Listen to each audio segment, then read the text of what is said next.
Lu tahu nggak? Ada perawat di Swiss yang menghabisi lansia sampai 22 jiwa guys. Dan yang bikin ngeri, alasannya cuman gara-gara kasihan. Panti jompo yang seharusnya menjadi surga para lansia malah menjadi neraka di dunia nyata. Siapakah dia? Dia adalah Roger Andermatt. Di balik senyum ramahnya tersimpan rahasia yang paling mengerikan dalam sejarah kriminal Swiss guys.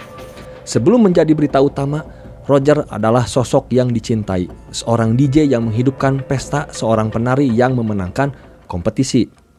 Dia karismatik, energik dan sepertinya sempurna. Di panti jompo, dia adalah malaikat penolong, terutama bagi para pasien wanita demensia yang seringkali hanya bisa pasrah dalam perawatannya guys. Tapi di balik topeng malaikat itu ada monster yang sedang bersemayam. Semuanya dimulai dengan angka. Angka yang tidak masuk akal. Di ruang perawat, sebuah kalender penuh dengan tanda merah, tanda kematian. Dan anehnya, kematian itu selalu terjadi saat Roger bertugas. Rekan-rekannya mulai mencurigainya. Ada yang aneh dengan si Roger ini. Kecurigaan itu sempat dilaporkan, tapi disinilah sistemnya gagal. Di sebuah lembaga yang seharusnya penuh kepercayaan, rasa takut menyelinap. Takut melaporkan teman sendiri, takut membuat kesalahan, takut menghancurkan reputasi institusi. Mereka memilih untuk menunggu, dan dalam penantiannya itu, nyawa menjadi taruhannya. Di suatu malam, cahaya redup dari lampu meja di sudut ruangan. Pasien wanita berumur 80 tahun, rentak dan lemah karena demensia, terbaring tak berdaya di atas tempat tidur. Napasnya sangatlah lemah. Roger berdiri di sampingnya. Wajahnya tenang, hampir sayup seperti seorang pendeta yang sedang melakukan ritual suci. Tidak ada kebencian, tidak ada amarah, hanya kehampaan. Dengan gerakan yang terlatih dan tanpa suara, Roger mengambil sebuah botol obat penenang dari sakunya. Ia menuangkan cairan jernih itu ke dalam sebuah suntikan tanpa jarum, lalu mengocoknya perlahan. Ia duduk di tepi tempat tidur. Dengan lembut, ia menepuk-nepuk lengan kurus si pasien. Ia mendekatkan suntikan itu ke mulut pasien yang setengah terbuka. Wanita tua itu menolak lemah dengan kepalanya. Roger membisikkan sesuatu. Suaranya terdengar seperti desiran angin. "Shh, tidak perlu takut. Ini akan membantumu tidur selamanya." Ia membuka mulut si pasien dengan lembut namun tegas dan menyemprotkan cairan obat itu ke tenggorokannya guys. Si pasien tersedak. Tubuhnya mengejang sebentar, lalu jatuh lumpuh kembali. Matanya melotot ke langit-langit, tapi tidak melihat apa-apa. Roger tidak menatapnya. Ia berdiri merapikan selimut pasien hingga menutupi dadanya. Lalu meletakkan kembali botol obat ke sakunya seolah tidak ada yang terjadi. Ia memeriksa jam tangannya. Ritual pertama selesai. Ia keluar kamar dengan sama tenangnya seperti saat ia masuk. Hanya tinggal satu lagi, pintu yang akan ia kunjungi malam ini. Roger berjalan di koridor yang gelap dan sepi. Lampu darurat memberikan cahaya hijau pucat. Ia berhenti di depan sebuah pintu. Dari dalam terdengar suara batu kering. Ia masuk tanpa mengetuk. Di dalam, seorang pasien kedua, wanita berumur 76 tahun yang sering mengkritik cara kerja Roger, sedang setengah duduk di tempat tidur. Matanya sayu namun tajam, menatap Roger dengan curiga. Si pasien ngomong, "Mau apa kau di sini? Jam sudah malam. Pergilah."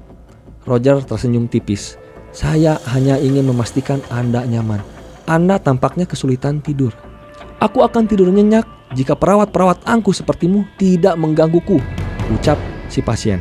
Kata-kata angku itu adalah pemicunya. Senyum Roger menghilang, digantikan oleh kekosongan yang menakutkan. Matanya yang tadinya tampak peduli kini menjadi mata predator. Ia berjalan mendekat. Korban mundur kecil, merasakan bahaya. "Anda benar, mungkin Anda memang butuh ketenangan yang mutlak," ucap Roger.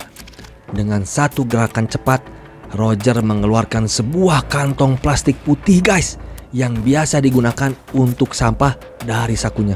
Korban matanya melotot ketakutan. Ia ingin berteriak tapi Roger sudah berada di atasnya.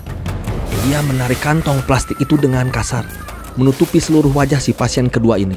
Gerakan si pasien makin lama makin lemah. Pukulannya berhenti.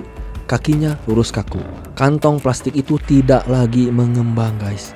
Roger menunggu beberapa detik lagi, memastikan, lalu dengan perlahan ia melepas kantong plastik dari wajah itu.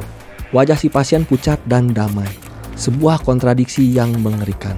Tindakan terakhir Roger yang paling mengejutkan adalah ia melipat rapi kantong plastik bekas alat pembunuhannya itu, lalu memasukkannya kembali ke sakunya guys. Seolah itu adalah barang berharga yang akan digunakannya lagi. Ia berdiri, menatap ulang bantal di bawah kepala si pasien, dan keluar dari kamar. Koridor kembali sepi. Pada esok harinya, 28 Juni 2001, akhirnya Roger ditangkap. Penangkapan itu tidak dramatis, tidak ada kejar-kejaran, tidak ada tembakan.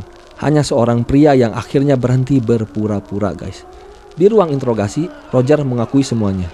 Bukan 5, bukan 10, tapi 22 guys. 22 nyawa yang diambilnya setelah 6 tahun di berbagai panti jompo. Metodenya mengerikan, kadang dengan overdosis obat penenang, tapi lebih sering dengan cara yang lebih primitif. Sebuah kantong plastik sederhana mematikan. Dia bilang dia melakukannya untuk mengakhiri penderitaan. Tapi apakah benar? Psikiater mengungkapkan kebenaran yang lebih mengerikan. Motifnya bukan belas kasihan guys, tapi iri pada diri sendiri. Dia merasa sebagai orang yang gagal, dan membunuh membuatnya merasa seperti Tuhan. Dia mengambil nyawa siapa saja, terutama mereka yang berani mengkritiknya. Dia bukan malaikat, dia adalah predator yang menyamar sebagai penyelamat. Roger dijebloskan ke penjara selamanya. Tapi cerita ini tidak berakhir di sana. Bagi keluarga korban, pertanyaan itu masih bergema. Apakah panti jompo itu lalai? Apakah nyawa pasien adalah umpan agar polisi akhirnya bertindak? Pengadilan membebaskan pihak panti jompo. Tapi kepercayaan publik sudah hancur berkeping-keping guys. Kasus ini mengubah segalanya. Prosedur perawatan diperketat. Laporan kematian yang mencurigakan harus segera diselidiki. Tapi luka itu tetap ada. Dan Roger sampai hari ini dia masih di balik jeruji besi. Tapi ada kemungkinan dia bebas setelah 15 tahun. Sebuah pikiran yang mengerikan. Perawat kematian dari Swiss mungkin sudah dikurung. Tapi bayangannya, trauma yang ia tinggalkan, dan pertanyaan tentang monster seperti dia akan selamanya menghantui tempat yang seharusnya aman. Kisah ini mengingatkan kita bahwa kadang monster terbesar bersembunyi di balik topeng yang paling menawan. Apa pendapat kalian tentang kasus ini? Tulis di kolom komentar. Thank you guys yang udah nonton dari awal sampai akhir. Jangan lupa like, comment, and subscribe. Dan jangan lupa share ke teman-teman kalian yang gagal ginjal dan gagal sukses biar mereka tetap semangat hidup. Thank you. Goodbye.